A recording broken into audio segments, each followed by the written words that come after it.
Bueno, hoy vamos a meternos de lleno en una de esas películas que de verdad cambiaron la genética para siempre. Una de las fundamentales. Imaginen esto. ¿Cómo se hace para encontrar un solo error, una letra equivocada, en un libro que tiene 3.000 millones de letras? Bueno, ese era el tremendo desafío que tenían los primeros genetistas frente al genoma humano. Claro, porque antes de que tuviéramos la tecnología para leer genomas completos, los científicos necesitaban un método ingenioso para poder ver esas pequeñísimas diferencias en el ADN, que al final son las que nos hacen únicos. Y aquí es donde entra el primer gran avance. Llegó con una técnica que tiene un nombre un poco largo: polimorfismo de longitud de fragmentos de restricción. Mucho más fácil si le decimos RFLP, por sus siglas en inglés.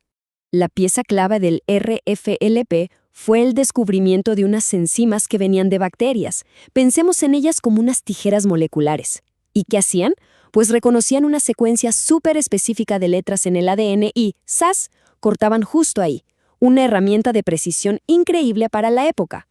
Y aquí viene lo más interesante. Si por alguna razón, digamos por una mutación, esa secuencia de ADN cambiaba, aunque fuera un poquito, ¿qué pasaba? Pues que las tijeras ya no reconocían el lugar y no cortaban. Y eso lo cambiaba todo, porque el patrón de los fragmentos que se producían era completamente diferente.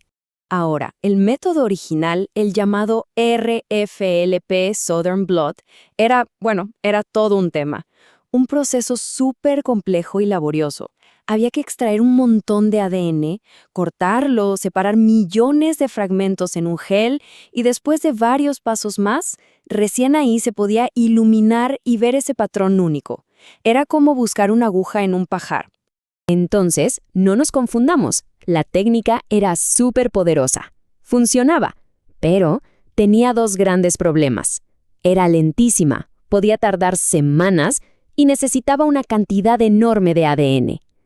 Esto la limitaba muchísimo para un montón de aplicaciones prácticas. Pero, como siempre pasa en la ciencia, llegó la evolución, la mejora. Se encontró una manera de hacer todo el proceso mucho más rápido, más barato y, sobre todo, muchísimo más sensible. Nació el PCR-RFLSP.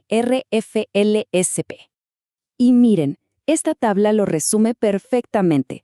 El salto fue gigantesco. La versión mejorada, el PCR-RFLP, necesitaba una cantidad mínima, casi nada de ADN, y podía dar los resultados en cuestión de horas.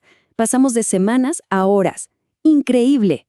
El cambio radical, el punto de inflexión, se llamó PCR, o reacción en cadena de la polimerasa. ¿Qué es esto? Básicamente una fotocopiadora molecular.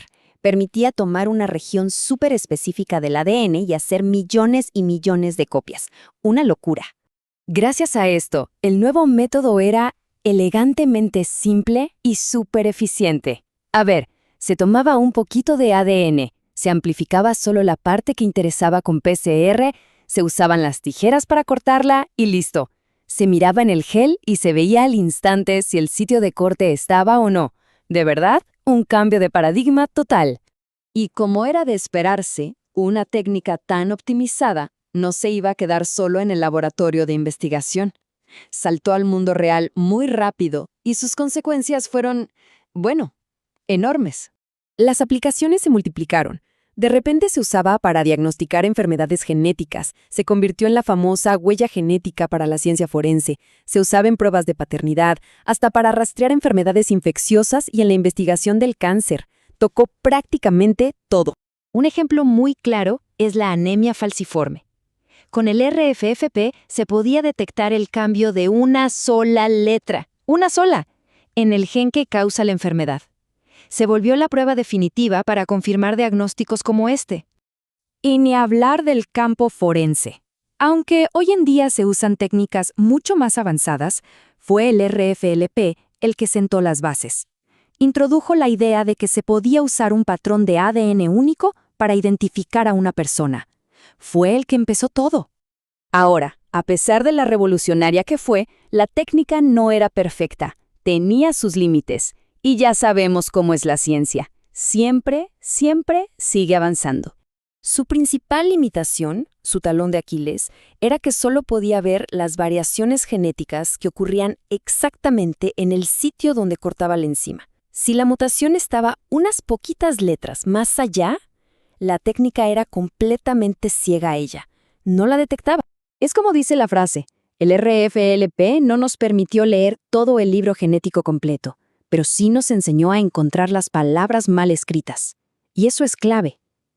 Su legado no son solo las respuestas que nos dio, sino, más importante, las preguntas que nos enseñó a hacernos. Básicamente, el RFLP nos enseñó a leer los patrones únicos del ADN. Abrió la puerta a las tecnologías de secuenciación masiva que tenemos hoy. Y nos deja con una pregunta fascinante. Ahora que nuestras herramientas son cada vez más potentes, ¿qué otros secretos del ADN estamos a punto de descubrir?